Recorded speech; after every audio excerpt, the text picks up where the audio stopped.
was a rabbit, an animal of prey. Around every corner the threat of a different terror. It was around the beginning of the bloodiest war of all time, and she was thrust right into that era. Wet behind the ears in a world full of power-hungry men. The war lasted 6 years, but in her world it saw no end, cause see, tragedy was a part of her fabric. The things she'd experienced, the things she'd witnessed. Drunkenness, sexual abuse, unspeakable things too extreme for her adolescent existence. So she had no room for the tragedies of the world, smothered by poverty and the gravity of its perils. For even a rabbit could profess to be more impressive than a squirrel, but as it was, she only happened to be a little black girl. A tiny little thing too, with a complexion so light sometimes it was hard to trust those with whom she shared the same plight. With whom she shared the same impression, same stains of the hood with a complex complexion and hair, good and misunderstood. Ironically, her father was ashamed of his own blackness and never professed to be a father. He was of a cowardly practice, so she never knew much about him. Put in an orphanage at the raw age of 3, and from then, she grew tough without him. With a sister 2 years younger and her mom still trying to grow, so she had to play the mom at times, and life was the seed to sow. She didn't know what it would sprout, just that it had to be watered, and that she had to survive it and see that it never destroyed her. She was a rabbit, terrors around every corner, in a world that was against her with no one there to warn her. Her mom would die for her, but she struggled to protect her as she sometimes exposed her to the threat of her own predators. No weapons to defend her, except the strength of her own character as they bounced around from dump to dump, eviction to eviction, struggling to find a home. Can you imagine being so vulnerable in a stomping ground called the bottom, a name true to its depiction? She would drop out of high school and meet a local hood kid, heroin addict, gangster type, did a couple bids. Hustled so hard under the streetlights, eyes was on him from the feds. They both converted to Islam, married, had 6 kids. He was clean by then, but to be a man to his wife, he became a high scholar of a white-collar vice. From where they were from, that risk was a relative meager price to lift their family from the gutter and to give them a better life.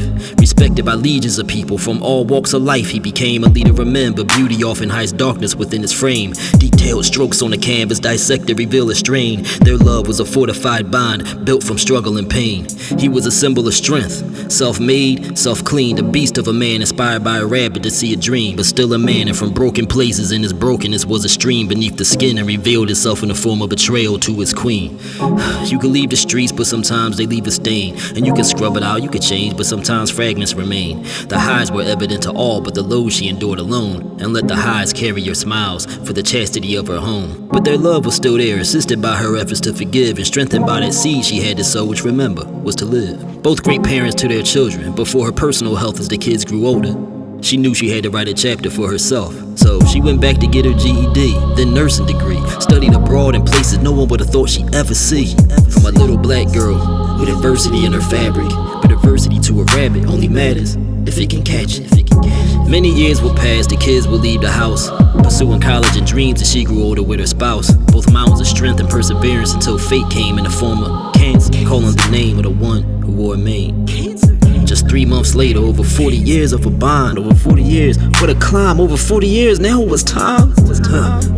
And then just 3 more months later, her mom would pass, whom she barely had room to mourn. Oh man, blinded and deafened by this striking lightning from an unrelenting storm. She was her backbone who did her best to be a mother. He was all she knew and she would never know another. They say all great love stories end in tragedy. Yeah, that was a part of her fabric, now she had to be strong for her family. The war was in process from the beginning of her story, but all she ever cared about was love. No accolades, no blaze of glory.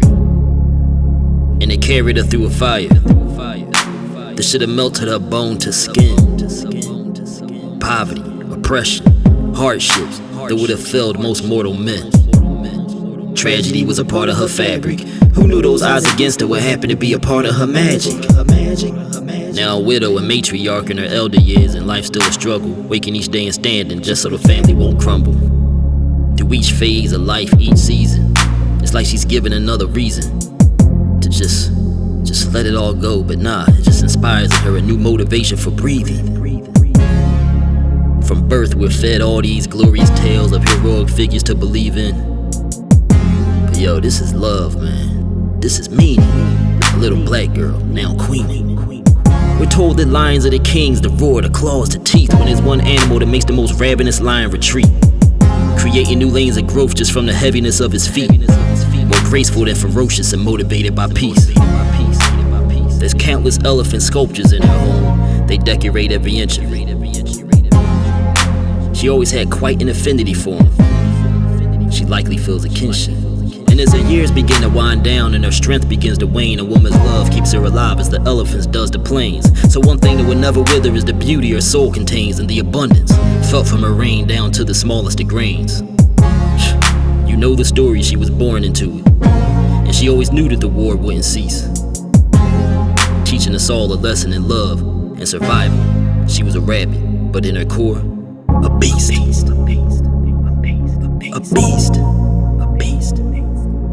A beast.